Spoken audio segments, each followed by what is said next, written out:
it's Sunday. We're all lamenting. We're older gentlemen at this table. Nobody believes that Vitality lost. Was it a dream? Oh dear. Are we really awake right now? Who knows? I'm not sure. All right. So, what did you think of the Vitality loss last night? Yeah, I was watching it. Yeah, I felt like I think it was the entrance on the stage. They bring out the pressure. Oh, yeah. Yes, you touched the trophy a little bit too early. Yeah. Too early. What do you think about that? Because you've won it before. Like, they're the reigning champs. Apex bringing the trophy out. Do you think it's breaking protocol? Do you think you shouldn't do it? Now it's easy to say, right? We can go any type of storyline we want. I think Zayu went missing hard, and that's very rare. Yeah. I think the last time he went missing was when Imperial beat in on overpass.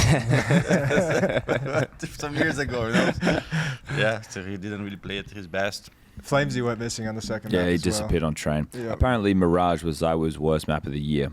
Yes. Yeah. That's not surprising. It's only one of 5 games that he's had that have been that bad in his career. He gets one a year. And Daniel, that this was his one. I remember that overpass game. Yeah, it doesn't really happen often. But on most sports, it's always a scary team as well, and they're hitting all cylinders yesterday. So yeah. I mean, if you're most sports, you're kind of hoping for that, right? Yes. Your best player is not really at his best, and you're playing all you can. Yeah, that's basically what happened, I guess. We were talking yesterday when we were doing some of the pre-show stuff, and we were talking about rivalries, but not really rivalries, like one-sided dominance. We had the phase over mouz. That was at the start of CS2. The gold bars. You remember the gold bars? Astralis Liquid. Yeah, we had that one in the mix as well. With the more recently, Na'Vi always getting over the top of G2 with the Alexi versus Hunter, Monacy, Nico Core, and then the more recent one. Were you ever a part of any of those, one way or the other, on the dominant side? I used to beat Renegades all the way. They made this. We got a CCO at some point. They made this show yesterday too. He stuck you there. I don't know. But we had something with G2. Okay. G2 was hard to beat for us. The one with the older one with Scream and Shocks. Yeah, that was pretty difficult to beat. That final in London was insane. Remember that game? Yeah, that was beautiful. Yeah, this team was hard to beat. We knew that if we beat, then we had a good chance of winning the tournament. So it was a scary team. And I think we used to beat FaZe a lot as well. When Nico got together with Rain, Guardian, all those guys. But I don't know if that's that big though. I think I had a 14 overpass map against Kerrigan as well at some point. Oh wow, okay. Well, that's map specific, right? Yeah, okay. That's one of the things we discussed. Is it stylistic? Is it a mental thing? Right? With they're quite interesting. But I imagine when we're talking about some of the best in-game leaders like you and FalleN, that is the mind games immediately in play, right? You understand exactly. He can't work out how to call against you on that map, or you're always one step ahead or 2 steps ahead or things like that. That's the fun stuff that we can never really, it's hard to see when you're a viewer. It's hard to encapsulate it from a broadcast perspective. It's hard to explain it. It's hard to but when you're making this call or this move or whatever that you're steps ahead. That's the fun shit, but we can never really dive into it unless too deep, right? Yeah. We had the stuff on MMBR against Astralis, right? We just lose all these fucking close games to them, and I remember just doing so much prep and talking with you how to maybe do this, maybe do that. Then after one game, you just said I know how to play against them now. I figured it out. I can just call. We don't need to do that much prep. I'll just call on T side, and that's when we beat them. Did it work? Yeah. Actually, it was I don't remember that. It was ECS in the group stage. We beat them in a best of 3, and then we played them again in the final, and that's where we had the. Is it the final that I got insta sick after? On Turkey. That was right? The Turkey was before. No, was ECS was right? ECS at the end of the year. Turkey was the one where. Yeah, we had problems against the Apps Pop on Inferno, and there was that one round They're where still here, bro. When they rushed at least they give you a railing now. There were a couple rounds, but sometimes you just sort of from playing that many times against the team. I guess you just have a realization, okay, this is the style we have to go for. Yeah, I think that happens in almost every game, though, right? You can understand what they think. And then you gotta put yourself in between the lines, and what moves you can do and what to expect. Yeah, at some point, people are gonna figure out, just like they figure out Vitality a little bit now. It's impossible to stay forever, and that's just a fact. Have you noticed a change in how you have to think about calling now that you're on the rifle instead of the op? Because you were in op IGL for so long. Yeah, is it there's a lot of change. It feels like it's a different lens you have to look through. It is, because most of the time when I was calling as an AWPer, I would have to specifically explain some of the movements that I need from players in some rounds, even though I was never a very strict in IGL in terms of, hey, you do this exactly like that. I've never been like that. I always give responsibility away. Yeah. But there are some reactions that sometimes you're helping or you're playing outside nuke. A person dies on garage, right? Yeah. You are the helper. Are you going to go garage with the help, or you expect the guy who's going secret to take garage control, right? So those kind of movements, you're like, Sure. when you are leading, sometimes you're going to be in the action, then you can realize some things and, hey, come with me, boom, call, get someone. So those kind of fast reactions, it's easier to do as an IGL rifling than as an helper. So as an helper, I think you have to set the base and make people understand the movements Yeah. more, so it takes more time. And then on the rifle, you get to be the one to take initiative. Yeah, and sometimes I show make the shit example. moves too. Yeah, those guys go both ways. You look pretty comfortable on it at the moment, though. Yeah, And it's like you're hitting big shots, you're making the right plays, you're in the right place. Like, it doesn't feel like it's a big Thank you. adjustment. Yeah. Thank you. Yeah, there are some things like I think one tournament away or 2 tournaments away back from now, I lost an Inferno round that cost us a 12-10 against Sal. Okay. I'm defaulting B anti-eco Inferno. Oh, sure. A guy on CT spawn is jiggling, for information. Boom, I insta-kill this guy. I'm going in, bro. Like this kind of moments. And then I go in. Boom, boom, me and Caserato dead 3v4. We lose out of the tournament. I go out of the tournament. And I'm like, I'll fall, you'll never go for this 5v4. Like, we just wait, we execute, we throw the mollies. They're like, okay, maybe it's a little bit offset, So there are some movements and there are some reactions that sometimes I feel like as a rifle that there is a YOLO instinct that you have to control all the time because you can go nuts on any position, So I'm trying to domain that a little bit. Did you call for after the game and say, listen, man, I'm sorry. I'm sorry. I understand you now. I understand you. But there's a lot of times as well when this type of behavior, it gets you space and it gets you rounds. But at some point, it can be a little bit of desperation too. Because if you're not thinking too much about the game, it's easy to just go that route, right? Yeah. Just pressing W everywhere you can, then you don't have to think much. So yeah, I'm trying to balance that. Sure. I think the streamer is a little bit better in that regard. And yeah, it's man, your improvement. AK was sharp in the quarters. That Inferno game was nasty. Yeah, Some of it's the sequences. Cologne Stadium divided, bro. I'm so confident they never lost that. Yeah. Inferno had a great game, and there's a couple rounds that went my way, and I was feeling it. It's just a shame that it didn't really close it. It was very, very close. How did you feel after that game? Because watching it and doing it, it didn't necessarily feel like on Inferno that you guys were messing things up too much, that you were making like massive mistakes. It felt like some of their guys stepped up at key owns, that round where Spinks like kills Caserato on site, and he has nades, but he doesn't want to use them because they don't know where he is. It's a very close topic, right? Because there is a line where he pulls his nades off and the guys just come in. You don't want to give this timing to yourself and like, oh my God, why did they pull my nades? So that type of word could happen. And then there's also a word where he hides some back central, where he gets then had the space, but how can you clear a guy hiding back central? I think that's the best play he could have done. But at the time, those types of thought, they're so fast. And then he just went for, okay, you're just getting contact, 2 moto, I'm going to mow the first down, it's over. But then it's Pink's Easterling headshot, and boom. Yeah, that's Counter-Strike for you. Like, things can happen. And during the game, I felt like we would win it. And it was the way we lost, the fashion we lost. It's funny because you lose the first one that could go your way, 5v4. And you're like, okay, doesn't matter. We have money, 11-8. Let's get it done. Boom, 11-8. I think another 5v4. I think me and Yekindar double nade the guy on deep ramp, on banana, and then he goes for one more. And he told me, bro, I did a sick play. Self double buttons flash. I go car. He's full blind. I hit him for 73-7. And then he doesn't get blind. This guy, 27 HP separates us from a 5v3, 12 rounds. Then this one goes away. All right, 11-8. And then 11-9 happens. They're like, okay, this is going too much now. So yeah, those types of games happen. I think we played super well the game. And we're literally 1 kill away from winning the match, I feel like. So.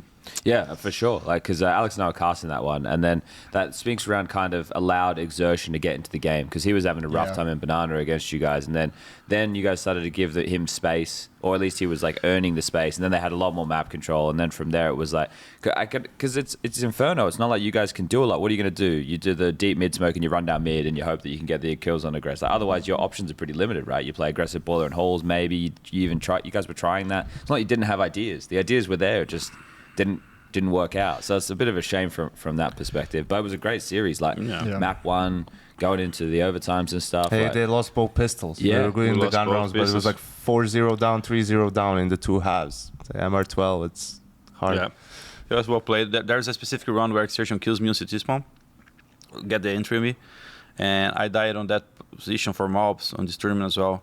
But against mobs, I was holding the crack like an upper with a rifle. He shows up, kill me. Marek comes to me after the game, falling, gotta go off angle here, brother. You know, the micro is wrong here. I'm like, okay, I got my lesson. I go off angle on Exertion. Maybe one step more to the right than I should because he opens like mobs. He opens like mobs, and technically, when he opens like mobs to the small crack, I should be able to see his body already and start shooting. But it was specifically in a way where I couldn't see him. Yeah. So I was one step more than I should, and then he insta opened a bit more, and it's the same shit. Like he just insta kill me again. Yeah, I was like, and you're like, oh, what can I you fucking lied do? to me, man. They can kill me regardless. So unlucky. At least I knew the other angle, you know. Yeah, that's the thing. So Fuck yeah, no. Yeah, I don't know. Like I look at your career and now this pivot into the rifling and still like the output that you're getting, because we can talk about in-game leaders, especially some of the older ones on the rifle, and we're like, yeah, we're not expected to get many kills or much impact. And I think like immediately out the gate, like you're above that like serviceable level, like of that level of output. But the thing that I'm so impressed with is like just keeping up with the macro, because at some point you must be like fucking fed up of watching demos and keeping up with all the changes and everything, because once upon a time you were the man who was setting the way the game was being played, and now you're having to battle in with a new roster, you've gone international again. It's like fuck, like don't you at some point you're like, I've done enough. I've done enough. Yeah, I put in my time in the demo room. Being honest, that's a tough that I have been having to work with on the last months and even maybe a year. And yeah, at some point I'm gonna have to shift to something in my life, and it's gonna have to be a transition. And it's not an easy transition because I can only see myself as a player. Like it's Gabriel and FalleN for me, it's too mixed right now. Sure. Yeah. You know, because I have been playing since I was 13. Everyone calling me FalleN, and then working my career out and as an athlete. And then at some point, I'm going to have to give space for Gabriel to exist as well, in some sense, you know? Yeah. It's like a psychologist talk, but it is a little bit like that. And I think what helps me keeping the most with the meta is the fact that we have so many tools now to study the games. Back on the days, I had to go VODs and watch replays, and it's so difficult to watch and understand things. Now you have the tools. You can just scroll through rounds much easier, and all those things. And I think teammates and coach as well. Even this tournament was funny because we played at this 2 against G2, and then we lost to them on the first one. And then we knew that for the second time we would be playing, then we need to shift some things around and having 1 or 2 rounds, key rounds that we trust, that we didn't really show yet, like this kind of things. And Sid, who's the coach, he's the one who was doing some surveillance and getting some stuff from other teams. He came up with some rounds and said, hey, this is not too different than what I do, and it has a different look. Like, what do you guys think? And then we came up with 2 or 3 rounds that really looked like us playing, but small specific details that you can throw and they never saw it and can work, you know?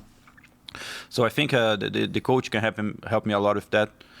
You guys have been my coach as well, but you know, in the past, funnily, 2 of them are here, and those kind of things they can be helpful, and they bring different ideas, and having different players with different mentalities help that as well. Like I think Yekindar brings a lot of different stuff. He's a very detailistic person, so a lot of times we want to do that. He's like, hey, but in that team, I was doing that this way. And his memory is just like Caserato memory. It's insane.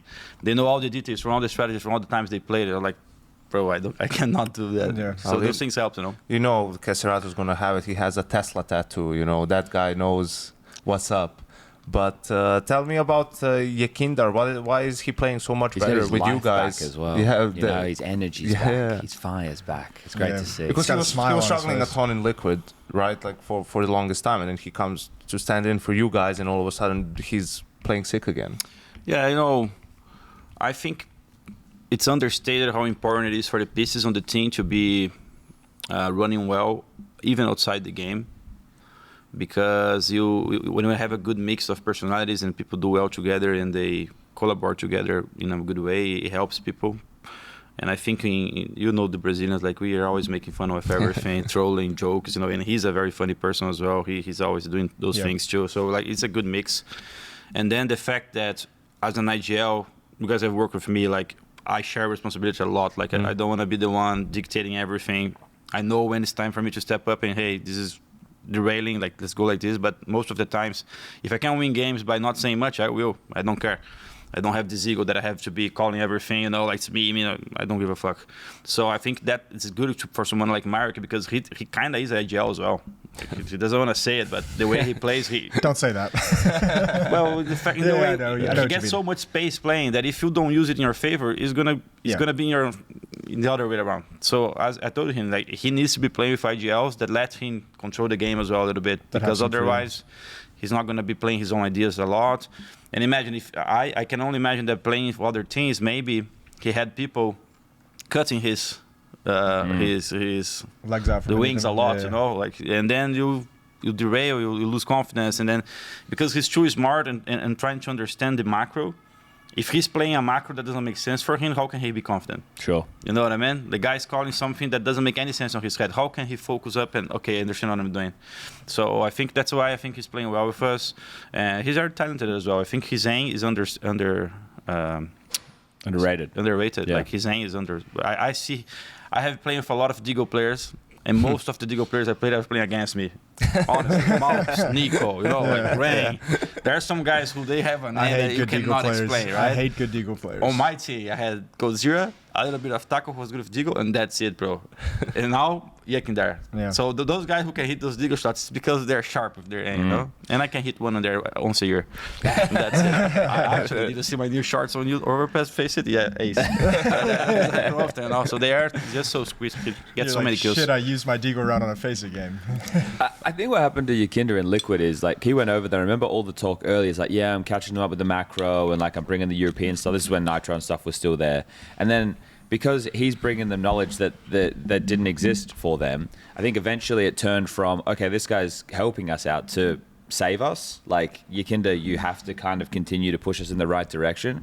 Whereas then it obviously trickled forward and they changed the rosters a shitload while he was there, but it never really moved away from him being the guy to bring the energy, I guess, right? Like he always had to be the guy to have the ideas and the energy, and then eventually the way it goes in the community with these things, if you're not getting the results, then people are going to say you're the problem, or, you know, and it felt like he was getting beaten down by the media as well as the results. And now we're in a position where no matter who goes into Liquid, it looks like they're fucked because there's no clear like backbone or leadership or anything along those lines there. And they're still recovering from that now. But it's just great because it was always nice to talk to Yekindar in the early days because he talks about the game. He's one of those players. He's very who can open. Yeah, but the way he articulates Counter-Strike is great. Like he's one of those guys that you want to sit down to and talk CS with. Even when we're doing the round table stuff, when it was him, we had K Serato there, and on the other side we had Alexi and we had Bit. Like he just brought a life to that podcast where Harry and I didn't even have to do anything because he was controlling the conversation. Well he was spoken. happy to bring things to the table, didn't have to try and get it out of him. He's talking about, oh yeah, but on Mirage, like I really like the Mongols, and Bit's like, they don't really do anything special, and he's like, well, have you checked like their third timings? And he's like, and I'm like, okay, this is sick. Like I can just shut up and let Yekindar talk, and it's great that we get him back with that same energy because to lose somebody like that because of a shit time in Liquid or a shit perception of the community, Yeah, it would have been horrible. That sucks, right? Because those players and those figures are few and far between. They're pretty rare. But it's also funny with the context of how important he is and how good of a voice he is in a team that such a big part of the motivation for you guys was to help translate with Molodoy. You know, like he kind of came in, as like a glorified translator. So basically, the real story is we played against Molodoy in practice, and I had the Donk vibes. I played against Donk when he was academy, and I was like, this guy's either cheating or he's going to be the next thing. I was insane. I was playing Imperial at the time. I was cheating I was on Nuke. Right. I was playing CT box on Nuke, looking for the rep. Go T-Red, boom, Tigo. I was like, what the fuck, bro? Who is this kid? You know? The next round, something else was like insane. Then I went to play Molodoy, play 1 or 2 times with him on Mirage. There's a round we go mid control, T side, 4 kills. He finished with him on basically on the box on connector, killing the apps guy. Short, boom, drop under, boom, boom, go. One guy alive, and we're like, what the fuck just happened? And then some other plays as well that you can see he's stretching the limits, very well balanced, you know? Yeah. And then at the time, I didn't think about dropping the AWP, right? Right. But with some conversations, we're like, bro, I have played this guy. He gave me the vibes, you know, this is good. So we look for try to hack in. And then when we knew he would come, who'd be the 5th, right? Because we had a little bit of unbalanced problems with the team, with schools and cello, and they're like, we're gonna need someone else. And if he's gonna come we didn't know how his English level was. We knew he was poor, but we didn't know like how poor he was or something. He needs to be talking with someone, bro. Imagine you go to a team and then he needs a buddy. Imagine, he needs a friend. So we need a CIS speaker, right? Who should we talk to? Axai or like I don't know. What names you have? You know, we start thinking about players from CIS. I even messaged Axai. I dropped him at the end, bro. I'm fine in bad mood. I think he just left now. But I messaged him and I was like, who can we get? And then people came up with Yekindar name, and he's actually on the bench, so maybe we can get him. Yeah. And then at first people are like, Yekindar, but he's not been playing well. Who cares, bro? Maybe he can play well. He can speak. And then Akari actually said, but you have to talk to him because you guys, he was basically give us a lesson on you cannot judge someone you didn't even talk to him. So go on a meeting, get him on a meet call, see his ideas, and then from that point on, you say yes or no. So we jumped in a Google Meet call, and then we start talking Mika to Yuri and him. And then it was right away we knew like this guy is, he knows what he's thinking about CS, and the ideas are close. And then from that point we moved on. But it was funny because we started with he has to speak with someone. So we got the best Yekindar out there. And you ended with fuck, he's back. Yeah, right. Well, because that's the conversation. Like obviously Molodoy, like when he's on point, like he looks great, right? He's so good. I think it's unfortunate in that mouz game that they have the 7 map pool going for him now, and they could ban Dust 2 because you get Molodoy going mid doors on Dust 2. True. It's like, oh, they've nerfed mid doors. Now you have to drop down. No, Bro, it's not a He was problem. wrecking one. Dude, the shot. When he played Falcons, he was like, he hit him 2 times. Yes, one time. that was incredible. Yeah. Up That's to some double very doors hot, into right? suicide. Yeah, you're talking about like it's like that guy's pretty fast on the other side. Like Monster is just like dead. Like all right, shit. Yeah. Yeah, he's very, very good. You know, it was How old is he? 18? 20. 20, Yeah. okay. So he's... He looks younger though, right? Yeah, he does. We're talking counter. And today, we're here to bring you a special message from one of our partners, Wooting. My name's Chad. My name is Janko. And My name's Jason. Wooting keyboards have a lot of special features that will elevate your gaming and computer time usage.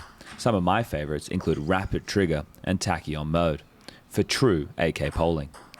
For me, Chad, I have really enjoyed the physical feel of the keyboard. It's this silicone gasket mount that helps improve sound quality of the keys as you press them, along with the new Lecker V2 switches, which allow reading the actuation point down to 0.1 millimeters. And being one of the more tech-savvy people on this podcast, I definitely enjoy Utility. .io, which is a software that you don't even have to download. You can just open it in your browser, and all the features that you guys have brought up, you can set them up to your own liking through Utility. Have you guys seen this as well? These are little plastic. These are little plastic things. And what's happened is these are like 6-degree little mounts, so you can pop them off. There's a 10-degree one. I think there's a 3-degree one. So whatever angle you prefer, Chad. Just want to let everybody know that this has been Talking Counter with a message from our partners, Wooting. No keyboards were hurt in the making of this advertisement. Thank you. I was also going to say, you had plenty of teammates in your time. This is probably the biggest age gap that you had as 15 well. years now. So how, and it's also funny watching Train when you played against mouz, like his style is very similar to your style.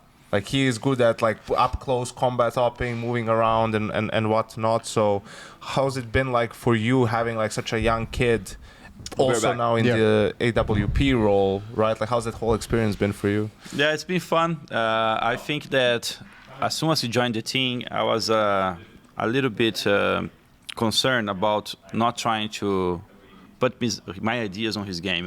I didn't want to, let's say, infect his ideas with my play style or some things. It does look similar in some regards, but I think he has his own play style in the end. And I think that the only thing that I try to sometimes give him some feedback. For example, he's playing the steel CT side.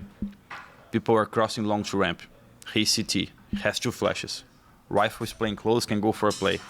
Because he's not thinking on what he can do with the flashes, like to enable someone else, he's always looking like, how can I kill them going ramp? Like, you see what I mean? So there is some experience on how can I enable others that I don't think he has much.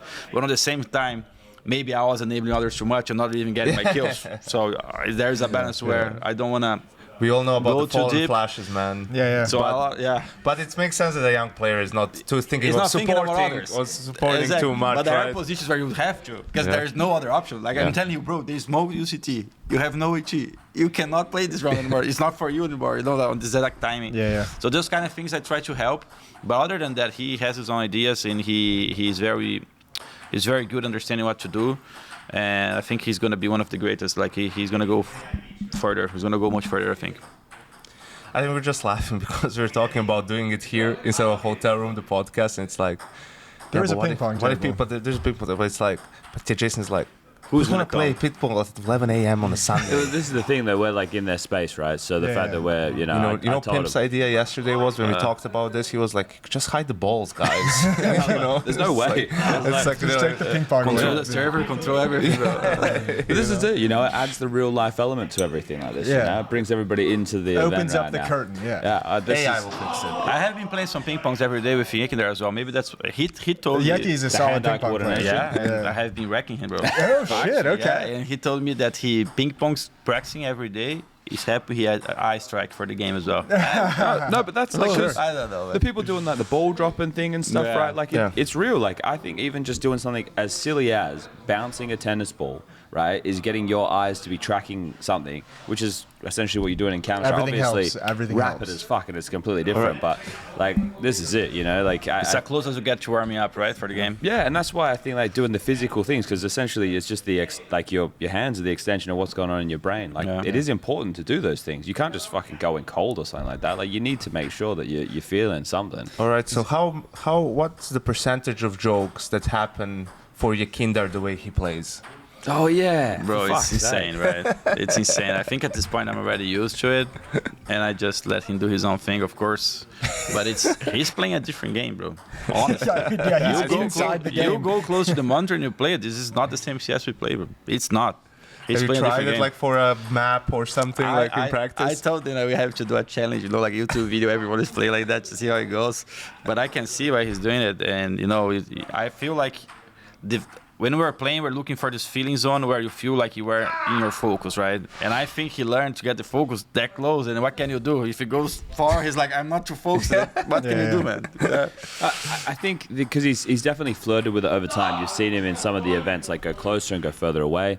But I don't think he can go any closer. But the thing is, with the amount of the screen he sees, you see him kind of go back like this to look at the radar every now and again, right? Like, but it's just like, bro, I understand that you're an aimer and you're entering, but there's so much of the game that I feel like he's missing. Like, I think he's like cutting off like 20% of his it's like peripheral horse vision. blinders, bro. It's It doesn't maybe matter. more than 20. It's weird, yeah. As I long mean, as he's his hair is hanging over the top of the monitor. It's fucking insane. It's fucking hilarious. And I think someone... Next step is he's gonna shave his head. No, no. Did you see on social media?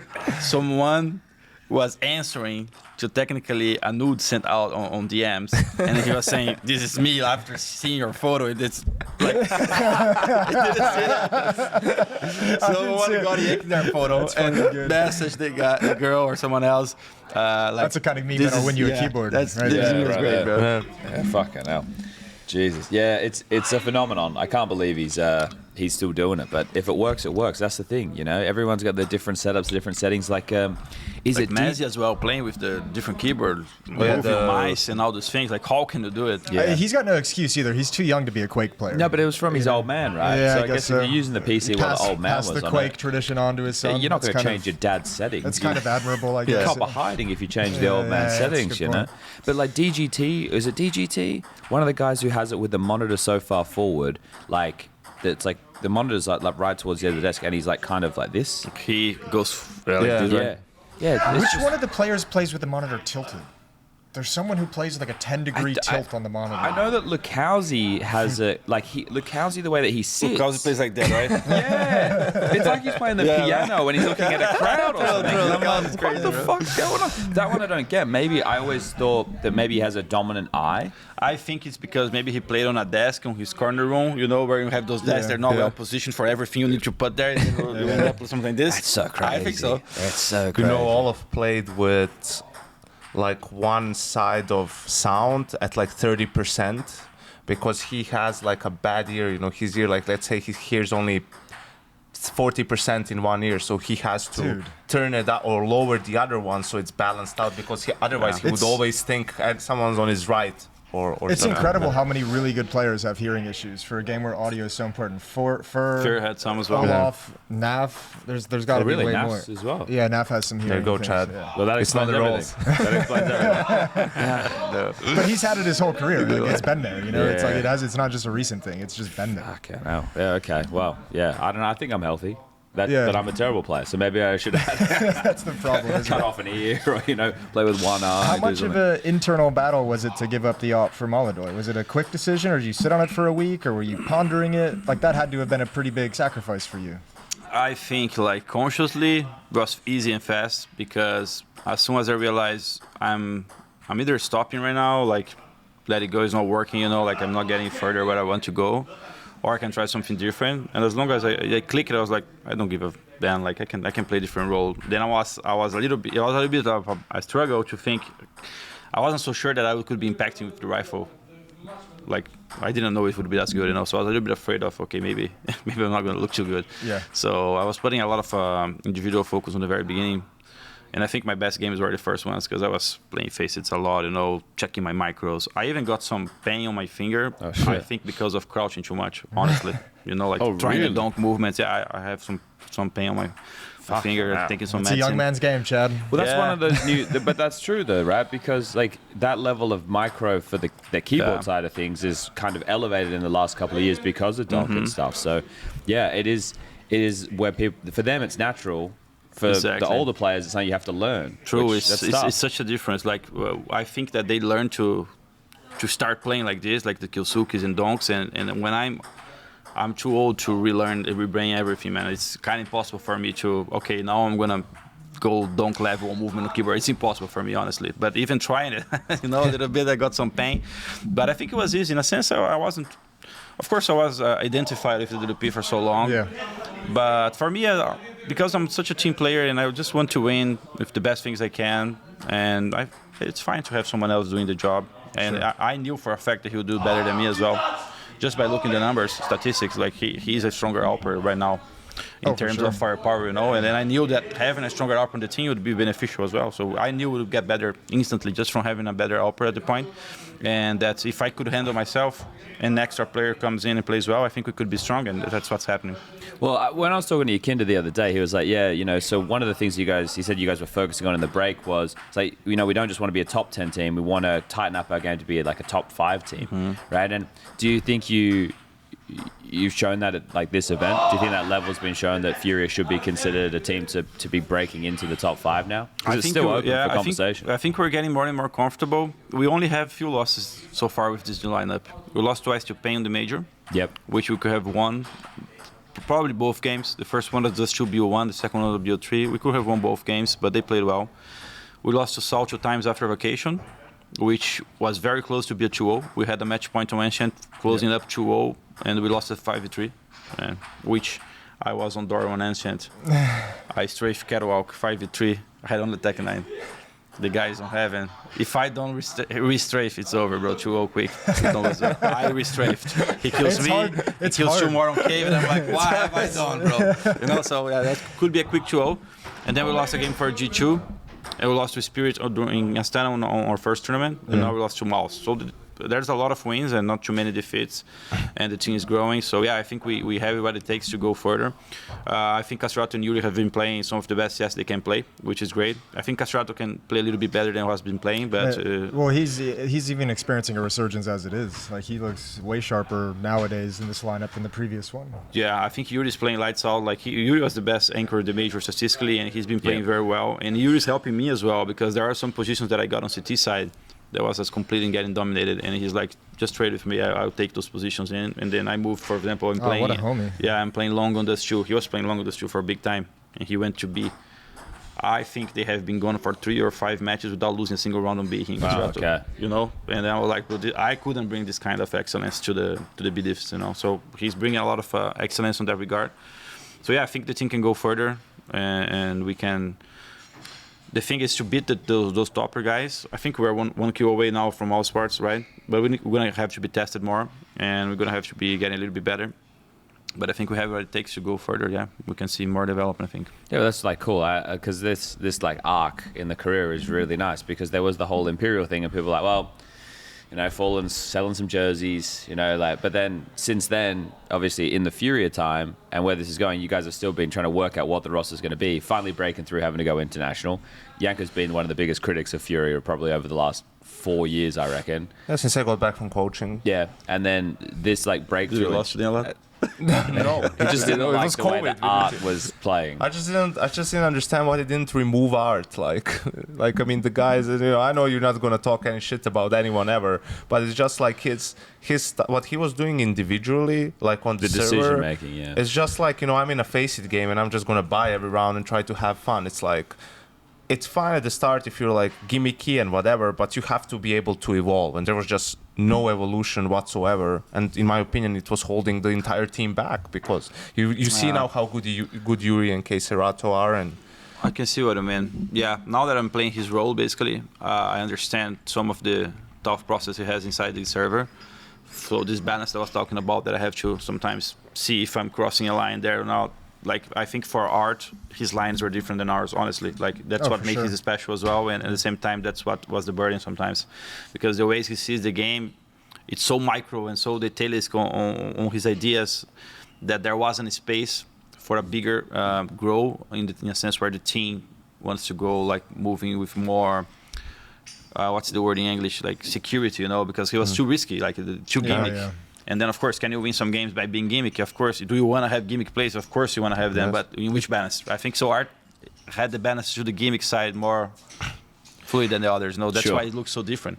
Yeah. But I mean, they made it work for a long time, though, but not in a level where you want to be at. It wasn't consistent. Like a top international level. No, they didn't. It was kind of crazy to think that Coldzera he didn't know how it felt like to lift a trophy, to win anything.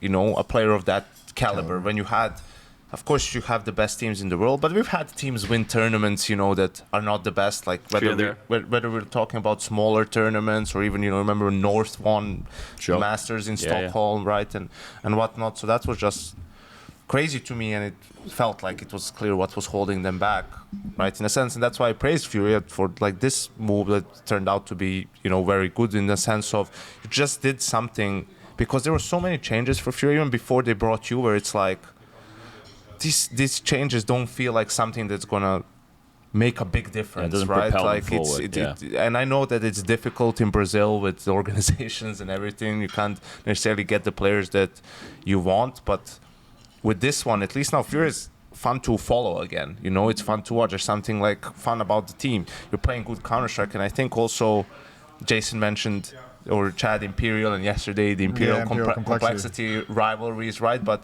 I really like this for you because in those games, when you were on Imperial, right, you didn't have like great players in some of those lineups, in most of those lineups, right? But when it was the highest pressure, because you still had like guys like FURIA, FNX, and whatnot, like you could see how it could work because other teams weren't as running around, you know, and they were just playing more scared. So I think the real games, I like it. I guess, you know, I'm ranting a bit, but I like it because it proves that if you have good players, your style and the way you see the game works. Is still very strong, and it works, right? And it's not that like, oh, it got all outdated or anything. It's like, no, you just need to have players who can be patient, right? When you get, or first of all, players who can create an opening, either get space or get an opening kill, then have guys who can be patient and just take their time and not stress about, you know, the clock going down, because you're, especially in this meta, it's like, it feels like your style is even stronger in this meta where everyone's doing something all the time. Like no one ever sits and waits. If you're 4v5 a CT, no one even gamble stacks anymore. Everyone just tries to re-aggress, tries to do something. Equalize. And you can just make your whole style about taking a little bit of space, or even if you get a kill, and then just wait and punish. Like that can be the whole, for every map, it could be your plan. Yeah, it's true. But the only problem is that the picker's advantage is just so like you go take Mirage control, you kill a guy. Yeah. Okay, guys, they're coming to fight us mid. Where do you stay? Like, if you don't have an up, like, which fight do you stay that you guarantee you're going to punish them? But I understand it's true what you're saying. I look at the mouz game. They're just over there when you guys played the other night. the pace of that game, I was like, every round was finishing in the last 20 to 30 seconds. And I was like, at some point, they're going to have to call a pace change on either side of the server because both your teams came into it and went, we're going to play super slow. Most on train, right? Yeah. And it was down to like the incendiaries and the smokes, like how long could you hold on to it to block like main or pop late? Like, did you know that was going to be the game before going into it? Honestly, train, either you play gimmick, fast, and looking for openings, or you have to play ultra slow. Okay. You cannot go in between. Like, it's so difficult to go in between.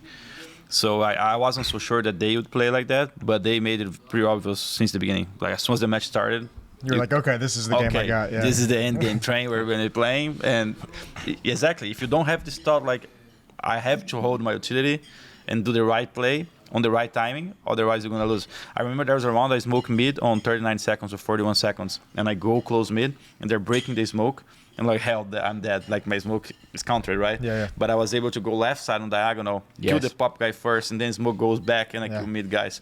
So yeah, those type of mindsets in games, and that's what we're talking about real games, right? Mm-hmm. Do you want to be gimmicking your way into the semifinals and hoping for Yekindar rushing out mid and then getting a kill here and there, being already too used on the other games? Like, how can you go in a game like that, you know? Yeah. So for this game, I was like, we're going to have to win some B rounds, guys. I'm going to have to attack B. And then the first one failed. Yeah. We lost 4-0. Then we're going to... I told you them, ate that nade, like... we didn't use the mollies correctly. That's why we lose the first gun round. We didn't molly back train the first one on the left. Yeah. So basically, I told Yekindar, I'm going to have to use our molly, because that's my molly. 35 seconds in the clock, bro. He's coming from C-side spawn. When I got my molly, Castriot is like, I don't have a molly as well. we needed 3 mollies. I didn't have mine. I'm like, Marek, I'm going to use your molly, because I use it for B control. Yeah. And then a few seconds before, I have told the guys, Yuri, Castriot can use our molly or Molodoy. I don't know. I told you guys figure out the other mollies. I'm going to use that molly.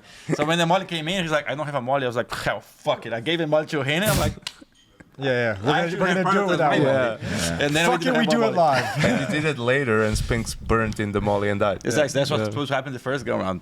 But I lost this round, and I'm like, hell yeah, we're gonna have to do it again now, more times. You know? The trials and tribulations of an IGL. They just obviously changed train, right? Mm-hmm. Like, and you guys have been playing this, so I don't know how much time you've had to look at or consider it, but it's obviously a map that features heavily in your map pool. So what do you think about the changes they made? I played one practice with the new boxes. I think because of this end game where you don't have much where to stay if people execute you, I think we needed some changes. I think the box on close to we call it Elias in front of Forest there on mid. I think this is an important box because it's good to have something there. Yeah. I didn't like much the box on the B upper control. Okay. I don't think it was too necessary. Too much? Yeah, I think it was a little bit too much. And the box on Conway kind of makes sense, even though I didn't like it, because at least you can go out and you're still alive, right? Once they come out on B, like, where do you go? I think it adds a little bit more of protection for the CT guys there.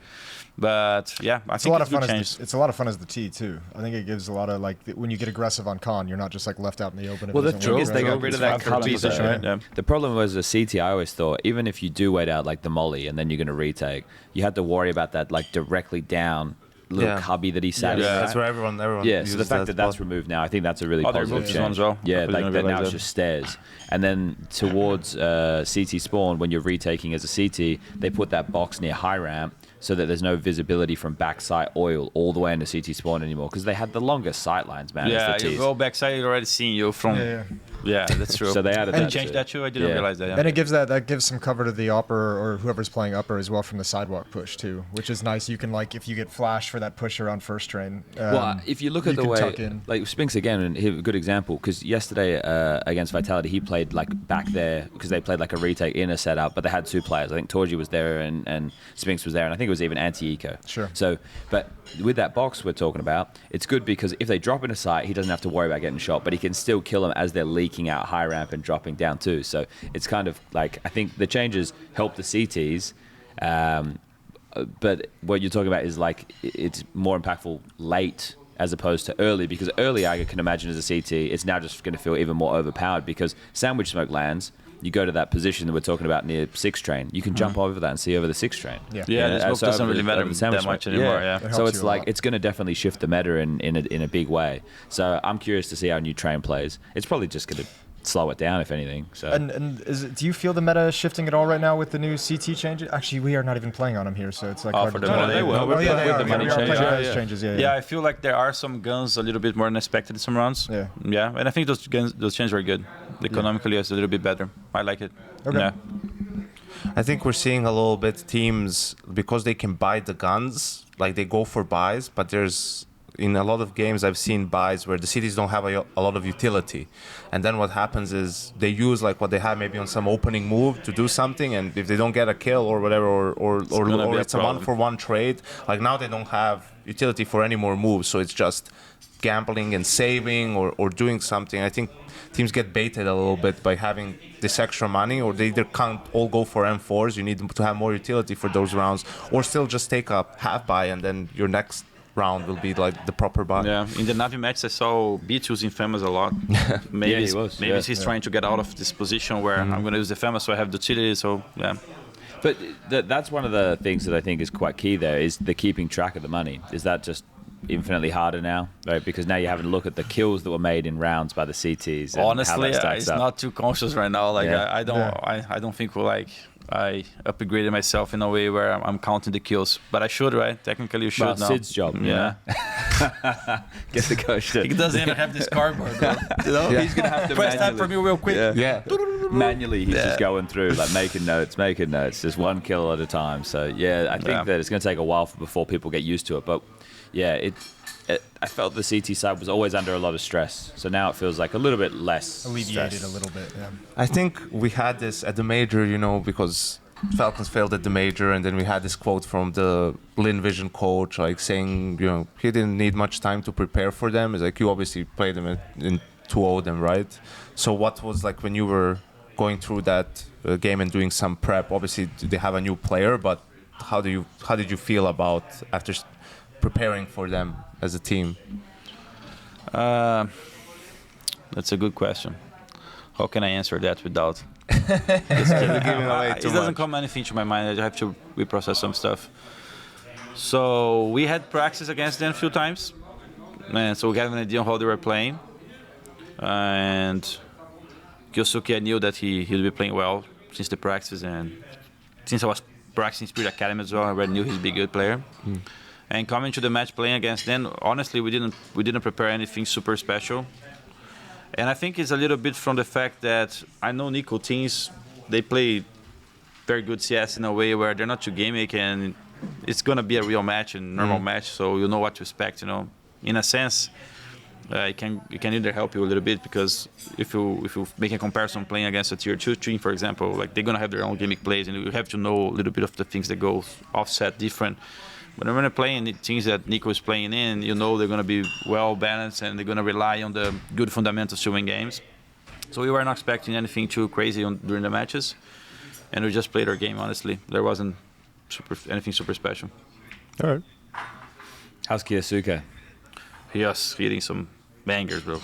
Yeah, he's very good. That's 2 CT side, pistol ace. Yeah, I'm the first one who jumps in car specifically on his crosshair, bro. He just had to click mouse once, so gave him an ace right and then there. you got the front row seats to the rest of it as well. Yeah, and I was watching another game he played this 2 before as well, that he was dominating just one game before.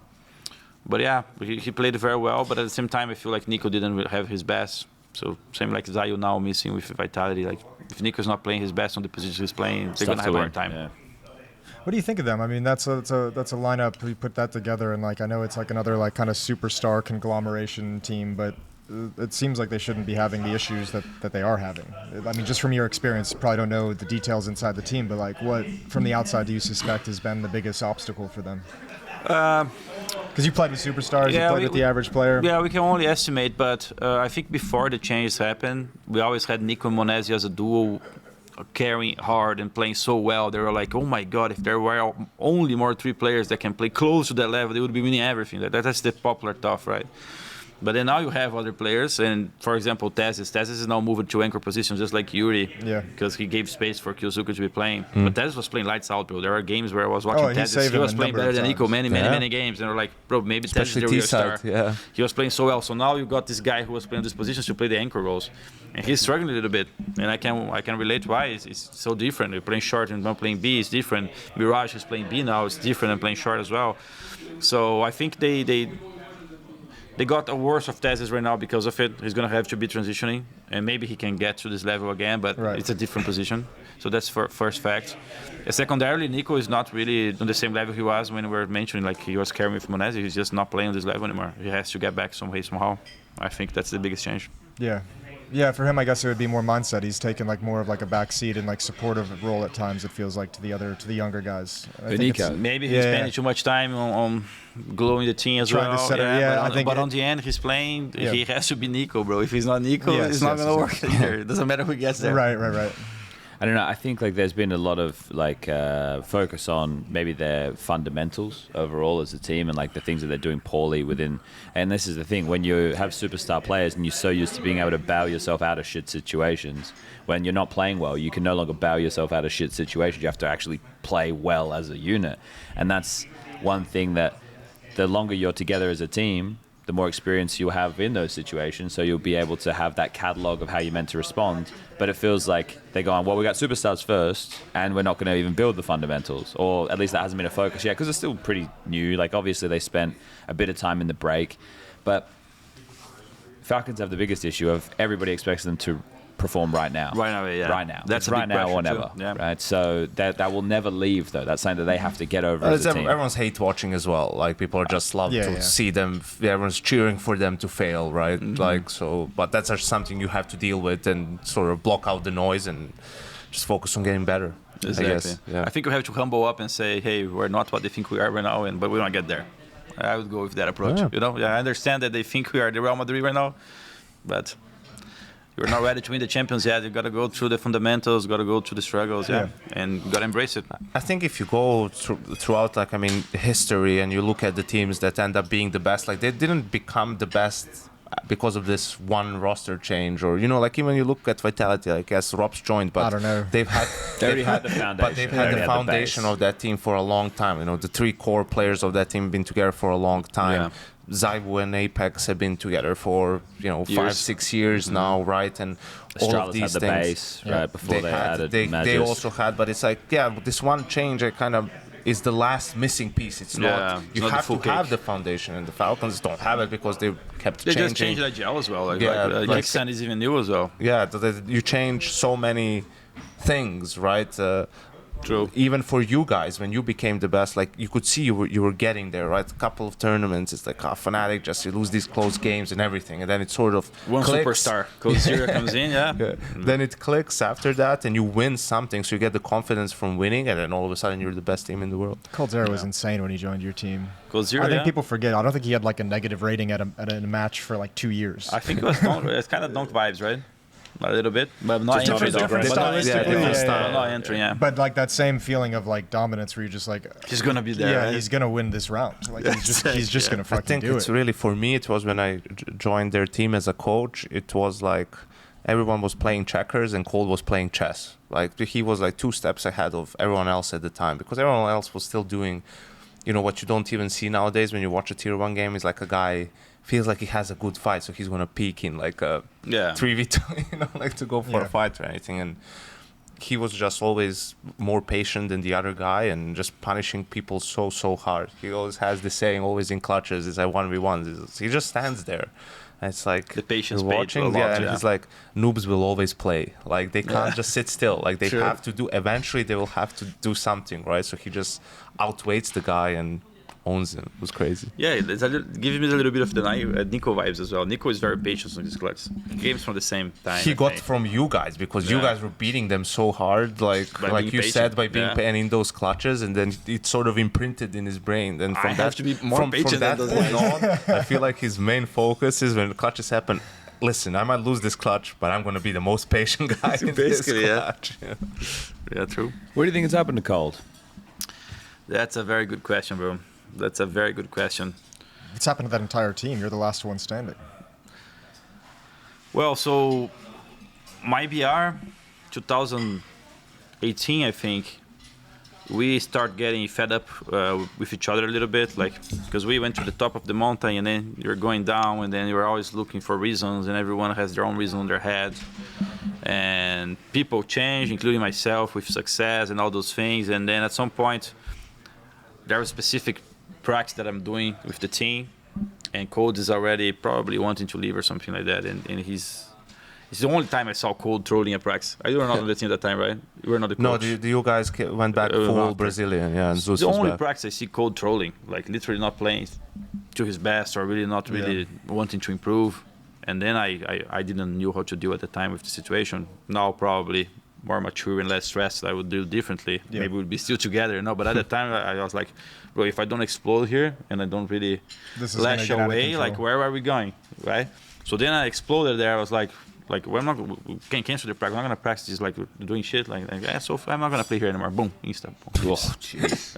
So like. That was where he went right to the red button. So much like I have to. He was just waiting. Like, thank you. Yeah. He wanted the opportunity. Exactly. So he. That's like, I don't want to break up with my girlfriend. I'm just gonna be a pain in the ass until she breaks up with me. Yeah. That's the energy there. Maybe. Yeah. So then he leaves away. He goes for FaZe. And then on FaZe, I don't have the details. I talked to him just a little bit about this matter, but he went to play with Nico, which, again, superstars getting together. I thought that it could work as well. They play similar role though, which is a little bit of a problem. Like they were both laid-back players, low clutching and all those things. And then there, I think he slowly decided that I think he decided for himself or by the team moves that he had to play different roles as well. At some point, he was playing for Caribbean. And then he was holding B on this too. And I don't understand really why he shifted so much. Probably because of giving Nico space as well. Because so they're on this relationship together. It doesn't really go too well as well. And then I don't think from that point on, he never really made a sick comeback on any other team. No. And then I invited him to play with the Last Dance. With the Last Dance, and he was in at some point at the very beginning, but some things happened that he just was out after, And then I was like, okay, so there was a little bit of a grudge between things that wasn't really said between me and himself. And I think after that event, a couple of months later, we got together, we talked a little bit more, and then I could see some of those things where they were happening. And it's just a shame. I wanted to play with Coldzera on Last Dance, honestly. Like that, there was a part of me that was afraid that maybe there was some bad blood between us from the past, that I was stepping into a dangerous spot, and I could see it right away. That's why he wasn't even there anymore later. Yeah. But after that, we kind of talked about some of those issues internally, and I like Coldzera a lot, bro. I have a lot of respect for him. I really like him, and I feel like we connect so well together in the server as well. When I'm playing with him, the ideas just mesh so well. It's the same, a little bit of the vibes I have with Yekindar now, like when he's complimenting and helping me with things. Coldzera was helping me a lot as well. So yeah, I don't know, I don't understand. Now he's playing for Odic, I think. Yeah, that was just the other day. He just joined Odic, and I don't know. It's just I don't understand why those things really happen. I think I can shed some light on the FaZe situation because I was coaching then. I think honestly, what ruined them a lot was COVID. It was just online, how cold it is. Like he's in a different country. For like FaZe, right? Yeah. Like he's in Belgrade, right? Everything's closed. You have curfews. You can't leave your apartment. You can't go work out. Like do a lot of these things. Like, and then we started having problems with the roster. All of retires mid-season. We get Bimas as a rookie to stand in. We wanted to get an IGL, so Nico doesn't have to IGL anymore. Didn't happen. End up getting like Kirby as a sort of a short-term solution while we figure things out. Then Nico leaves for G2. I quit the team as well. And at that point, he knew me, he knew Nico on the team. At that point, he sort of left also on his own with some guys. Didn't have a Yekindar, didn't have a buddy. Yeah, and by then he was really, it felt like a little bit jaded by the whole situation. Motivation wasn't at the highest and whatnot, but it was a tough time for all people, man. I mean, for me mentally, like during COVID, it was like the toughest time I've had. Like, so it's not even just the game stuff; it's like so much outside of the game that you're having to deal with, and the phase in 2021 went through sort of a rebuild. They were trying to figure it out. It was the worst year for FaZe as an organization, which of course then led into 2022 and the best year. But I think it was just it was a set of unfortunate circumstance. It didn't feel like on the server, like when he joined, and once we figured out that Brokey was gonna op and all do the stuff, we played really well. Like we finally, things clicked. We felt good. Cole was like cold. He was bringing in ideas. I remember when he joined the first time on the boot camp and all the guys, and he's like just sitting there like talking for 2 hours non-stop, like from midnight to 2 a.m. with like a couple of guys around, like explaining for overpass this idea, that idea, and so on. Like he was like, that's why I brought him and wanted it, because you know how he is. Like he's so competitive, like so driven, so motivated, right, and understands the game on such a high level that it was great. And when he was on, it was great. When he wasn't, it became a bit of an issue. Yeah, but it's just it's a shame. It's a shame, because I think he could have done more. But I think he did a lot, though. I think we have to look to the bright side. He elevated us so high, and I think without Coldzera, there is not SK, LG, 16, 17. Like FURIA and Coldzera were above the level. They're just so incomplete in each other. Like Coldzera was the passive beast, FURIA was the aggressive beast, and I'm just there, bro. I'm just You were watching. the opening beast back then. Come on, don't sell yourself short, man. So it was amazing to see, and I hope he can come back to some sort of level like that. But I honestly think it's getting harder and harder at the pass. How fast he's passing, right? Well, I think he also like is out of kind of chances that people are going to take a risk on him as a player to see if he can get back. Like now he's in that territory where you have to prove it over a long period of time with the tier 2 team before any tier 1 team is going to give you the opportunity again. Which is not easy as well. No, honestly. It's not that he hasn't been playing. He's been playing. Yeah, but it's been teams like Red Canids, now Audit. He's been playing, but he hasn't been playing. Well, but he's still on the server at least. Like, That's true. And you guys are right. Like, how are you meant to elevate unless you're given all the rest of the best players, right? And even then, he's not in-game leading or anything, right? Like, I'm sure he did like 8 stints. He did stints, yeah. Stints of he was just op IGL at the end of Red Canids. Yeah, so it's like it's just right now it feels like he's and also it's a certain point. You go past that you can no longer be the star player. You can no longer be the guy. Like, you need to be a piece, right? And I don't know, how old's Coldzera now? What is he, 29? Coldzera is probably close 30s or something. Yeah, close 30s. 30. Stab in the dark there, I don't know. So, at that point, it's a different game. I always assumed that it always felt like his trajectory kind of turned, and I want to turn this question to you, but like it always felt like his career kind of turned when he started having a little bit more celebrity to his personality and brand, when he started selling like sponsorships and going into that side of the business. And how I wanted to kind of turn that to you is, I know no bigger celebrity than you, especially when we're in Brazil, that is also a top level Counter-Strike player. So how's the balancing act? Because I mean that is a distraction if you're going to put energy into that, which you've done, but it's a very beneficial distraction. It's just a very fine line that you have to ride.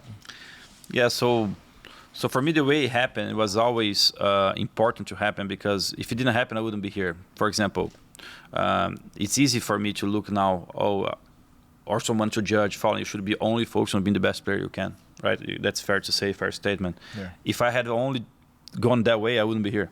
Yeah. Literally. Yeah. Because that should tell, if you check my story, like how it happened, if I didn't find the ways to be creative and to create different tools in my environment, I wouldn't be playing. So, for example, I go to university in 2009. I passed university, 2013. I entered the university. I was already doing the classes for Games Academy and all those things, and they asked me like, "Why are you here in the university? What are our goals?" And stuff. I was like, "This is Plan B for me. I wanted to be playing, but here I am. I'm past university. I studied for 2 years. I started doing electrical engineering, and then I realized CS:GO came in right there. I go to the university 2 weeks. CS:GO is there, and then I was like, I'm getting out. The new game. Yeah. I wanted to be playing, but I always had a second plan. Yeah. So Games Academy, for example. My family had a PC business. They were teaching computer classes on the early 90s, and then from the 97 to 2008, barely, they were selling computers in Brazil. That's before the big magazines start selling computers. So you could have your small PC stores. No? Then later on, bro, Amazon's and all those things, they start selling PCs. Like, how are we going to compete with them, right? So when I started Games Academy, the companies from my family was like basically going out. Like we're having a very tough time.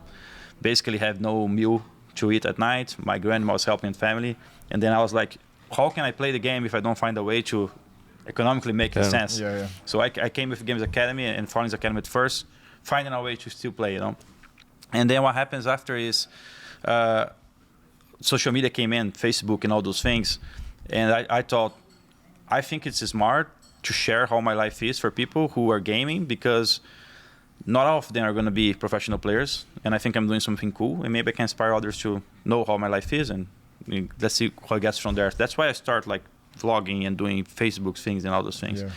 So it all came from necessity, you know. It's not because I was looking to be famous. I was like, either I do it or I have to move to something else, or you cannot do it. Well, and if you're not famous and you don't have that celebrity, I mean, this is a small example, I guess, in the grand scheme of things, but you probably don't get picked up for the Last Dance project either. Your career probably, I would imagine, kind of ends at that point, right? Because they brought you in for the publicity that you can bring to the brand. And for which project? Imperial, the Last Dance stuff. No, this is a little bit different. So what happens is, because I'm using all those years to build my relationship with my community, and I'm helping building community itself in Brazil, I think at some point, I'm an organization myself, if you think about it. Like in terms of numbers. I am the organization. He is. If you try to compare, like, because I'm here for 23 years, bro. There are some organizations that are newer than me, even FURIA is newer than me. Yes. Right? So in a sense where I have been growing this together, and for so long, I had options to go anywhere. I still have options to do many things that maybe other people can't. And I think to not go away from the question, we were like, how do you deal with that? So for me, it was easier to deal with because it came from necessity. I think if someone tries to do the same, but because of other reasons, I want to be as famous as this guy, I want to be more famous than them people, I want to make more money than this guy, then it's different. Because for me, it was so natural to do those things. And then right now, for example, it is a bit, right now, I'm preparing, just to give a call how my daily basis is. I'm doing mostly 25 to 30 videos from YouTube a month now. And holy shit. Yeah, Jesus Christ. It's either where I'm playing pugs with teammates. We're doing 4. You're doing 4? Yeah. Yeah, so We're doing 1 a day. Yeah, but I cannot do them nowadays, right? Because I'm in tournaments and all those things. So what I'm doing is, I had a meeting yesterday. There's a guy who I played with in 2003. His name is Yuri, and he later was my CEO in Gamers Club. Yeah.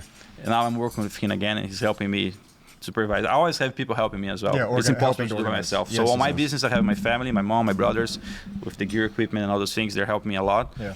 And my mom was doing a lot of business dealerships with sponsorships and all those things. And now Yuri, who was my partner in Gamers Club, is working with me. And yesterday I was talking to him, and he was basically telling me what I need to do for next month.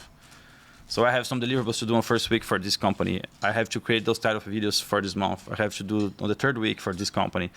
And now I bring a guy to work with me as well. Because back in the days I was doing by myself. I was recording, I was going to the laptop, I was editing the videos. Yeah. I don't feel like I have the energy to do all this anymore. No, you're good now. You put and the work I also can have other people helping me out, which is great. So I bring a guy to travel with me all the time.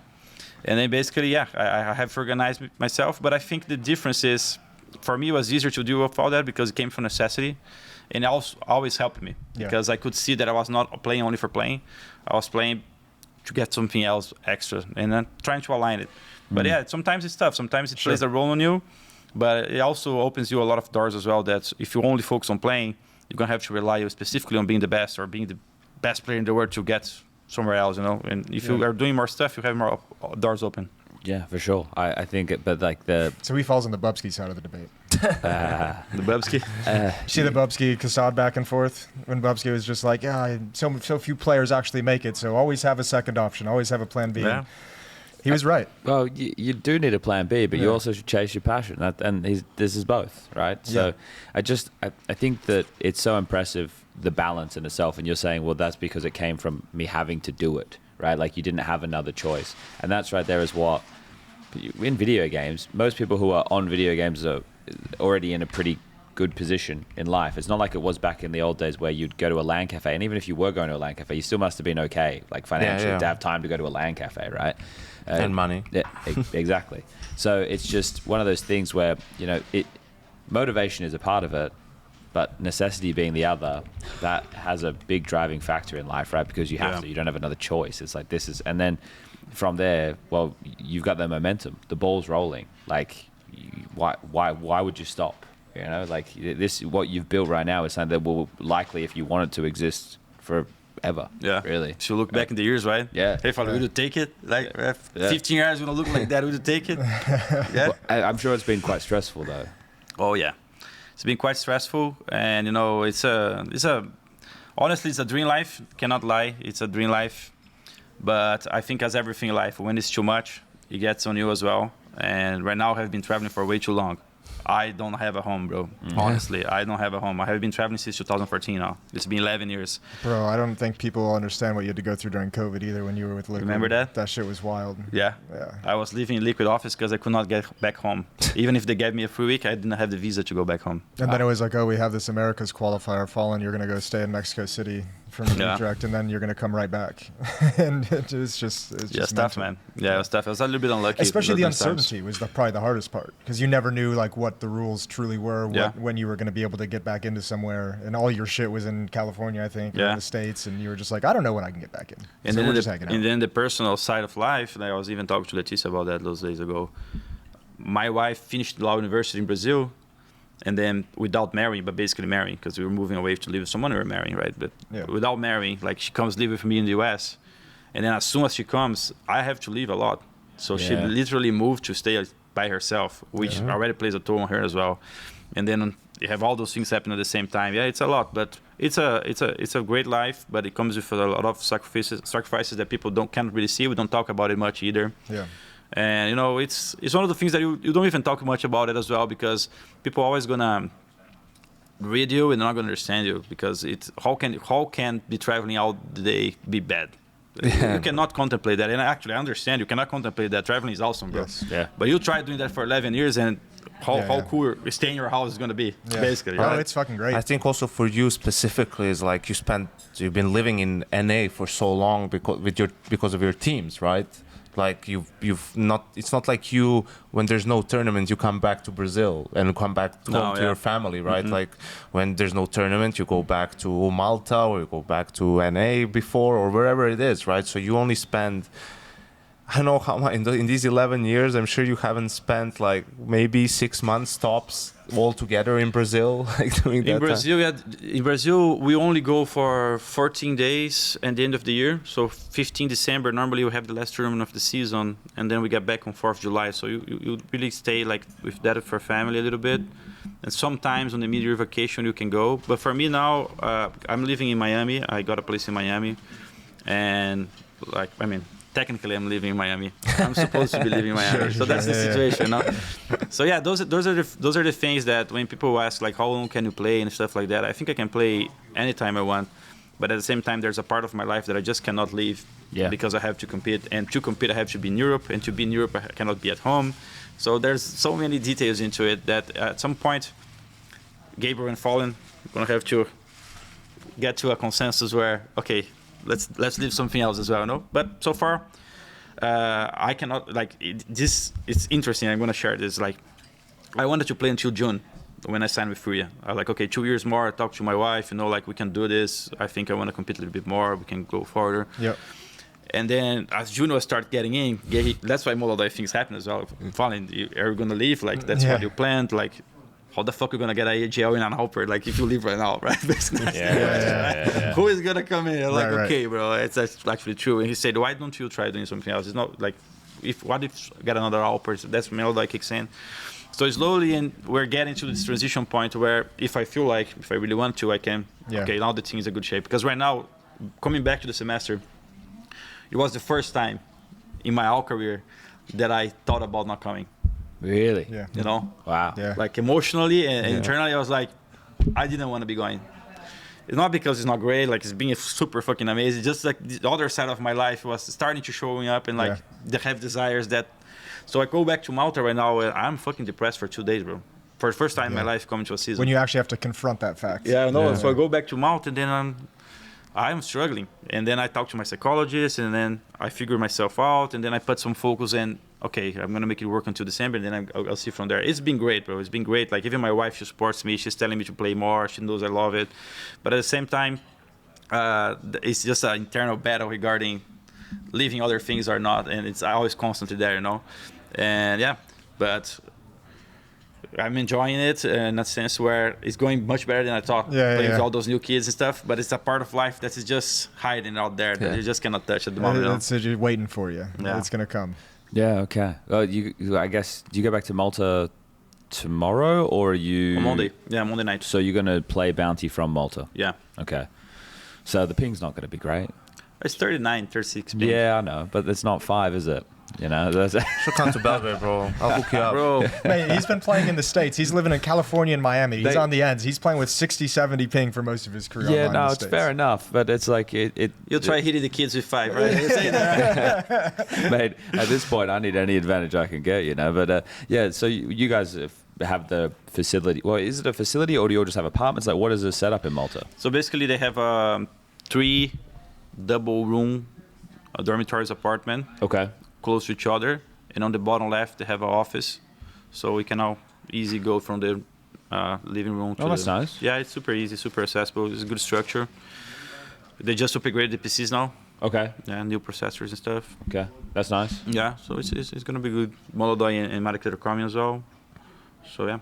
Okay, so they're not going to go back home. They're going to come and play, and you're going to all be together. Yeah, I'll be together for this one. That's nice. I guess because, like, obviously, what is it? The first two rounds, because it's Yeah, 32 online. team First bracket two are games. online, and then if you If you make it, you go to London, right? no, you stay in Malta. Stay in Malta, actually. Yeah, true, for true, that true, one. true. It'd be Yeah. the Open London- is London, the, yeah. the I bet I think the online groups- into London. True, true. Yeah. I think they're doing the broadcast though. So they're doing the broadcast in Malta for this one, but then they're doing the broadcast for the London one in Copenhagen, and then going to London. So I don't know. It's just These But- guys are basically living my life. Yeah. In the, yeah, it's they're fucking everywhere. wild, man. Yeah. So that's what's. And you guys are in EWC as well, right? No, WC we didn't qualify for No. one spot. Okay. Yeah, Oh, we're that's literally right. one You would rank have away. just been because of the invite cutoff. One Okay. rank away. Yeah. Well, that's only a week. All right, and it's probably like because Falcons aren't doing Blast now. They're going to take time to practice, right? Mountain Open. So I guess it's because. Oh, what do you think of the new structure? Which one? Well, the VRS stuff. Do you like the way this is to qualify for the major? Honestly, man, I've always about this. I didn't really make too much research about it, and I think the only thing that I like to think is I'm a little bit scared for the newer teams, though. Yeah, I that's think always. I think it makes sense for us. We're the top level. Like it's been working. I think so, but if you were a new team, like it seems so difficult to get to anywhere. If you were a new org owner, like where do you start from? I think it's on the bottom range. It's not good.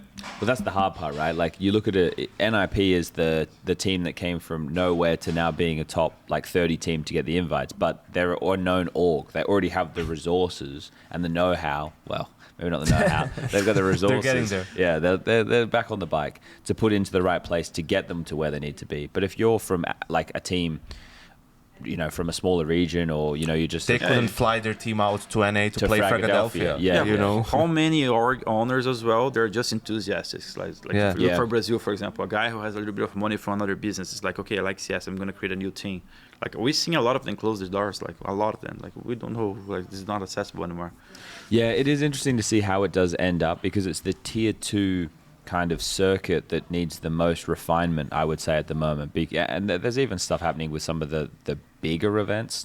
I know they're the elite level events, but some of the ones who want to do tier 1 events who are not following the rules properly, or you know, they're not doing the invites properly. So if we iron out those kinks, hopefully it does get better for that level of Counter-Strike, because there's a lot of players. There's a lot of people who want to be involved in this, and if we can have a healthier, like not grassroots, because it's not grassroots, but it's the semi-professional level.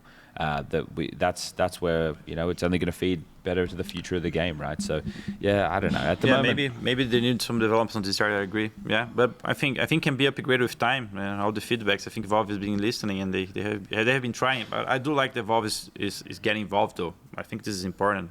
But in a sense, we need to keep giving feedback, and yeah, maybe some revamp on how the tier 2 system is working and how they get access to the tournaments.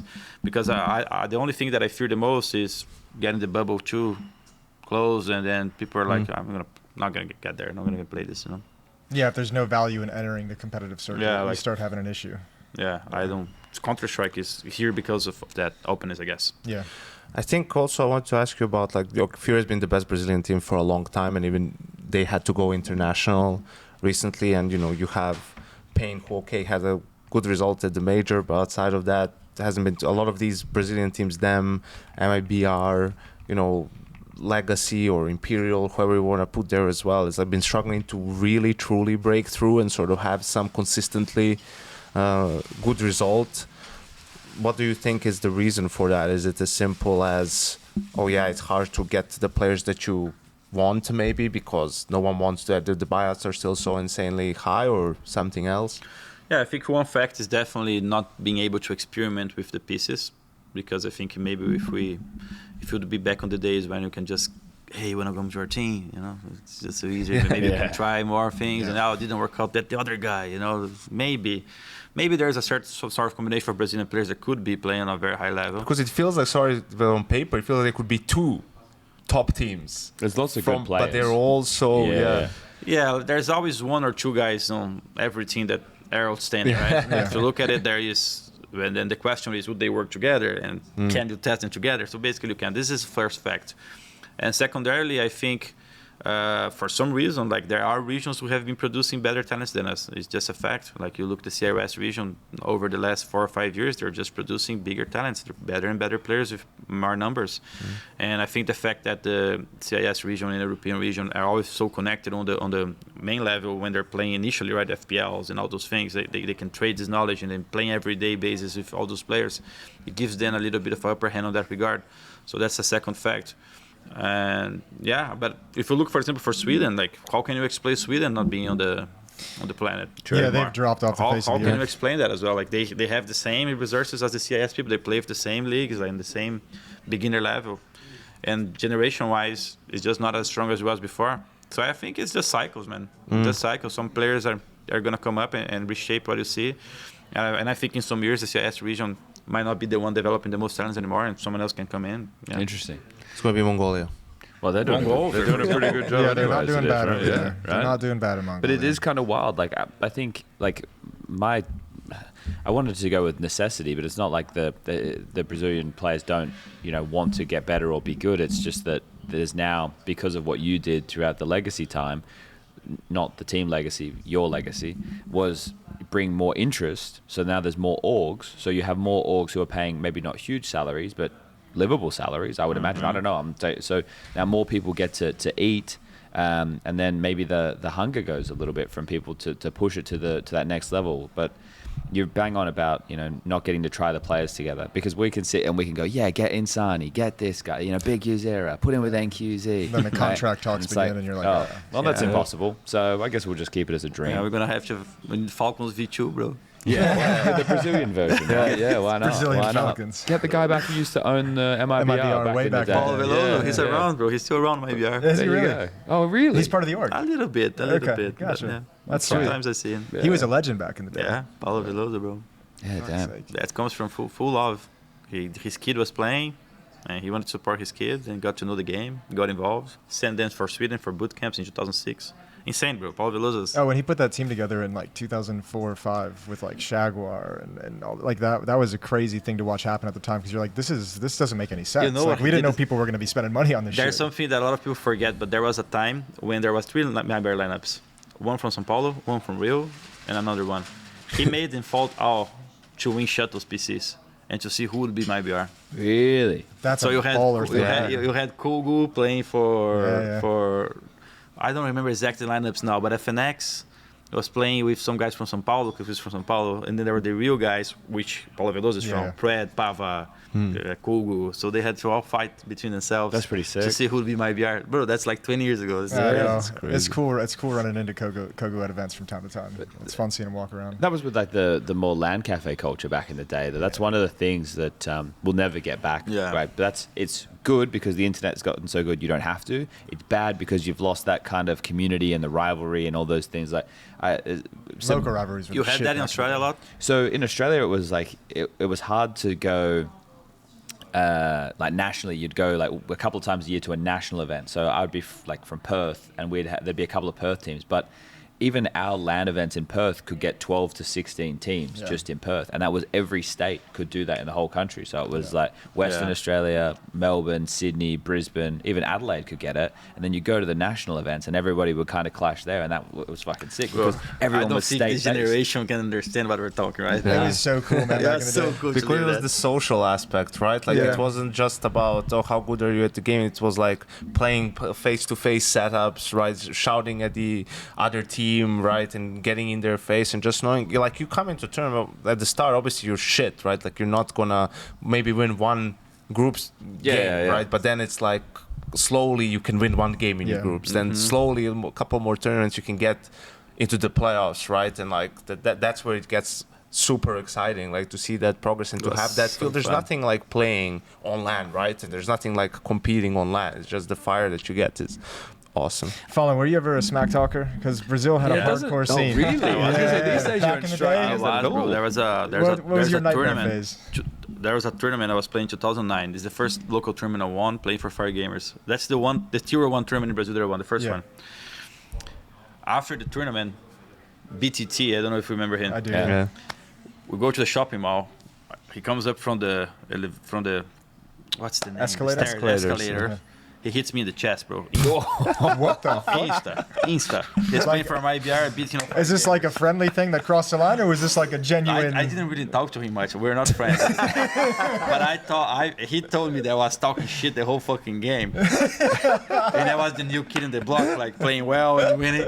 He comes up in the escalator and boom. I know we laugh about it. I'm good friends with him. But it's so funny, bro. I was like, what the fuck? He's like, hey, you're talking shit. I'm doing the match and all this shit. You know, you have to respect the guys who came before you and all this shit. Like, so there's. I was talking a lot before as well. Yeah, that's when FalleN stopped trash talking in his career. It's never been the same since. Do you like that most of the events now you get the glass and you face to face with the opponent? Are you ever looking over much? Honestly, I lost this necessity. Okay. Like when I'm playing the game, I'm playing with myself. You know, like I don't. Even my teammates all the time like, oh, this guy did that. I click, all those things. But I don't see I remember FalleN. I'm so focused on my game that I remember you standing up, holding your pocket out, like, you know. So you those put things, they always jinx me as well. That's another reason.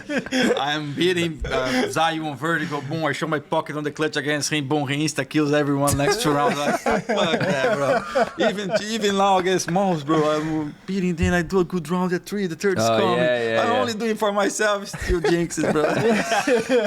But you know, back on the days it was fun because there was more interactions, and when we were learning to play CS on the cyber coffees, if you were trash talking people or killing someone so much in the server, for fun server, bro, not even a match, they would come and reset your PC and all this shit. Yeah. Turn off your monitor.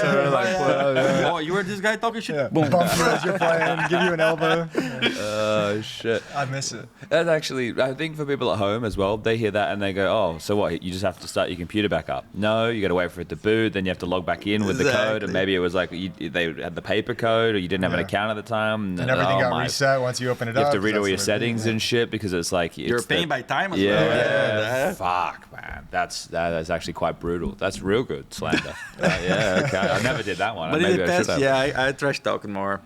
But I mean, you grow up and. Yeah. But I understand the fun though. I love seeing those guys, like Apex. Those guys, it's so fun, bro. Oh, Snappy was hilarious. I thought it's great to see NIP back. You've got to have your anti-A rush protocols, boys.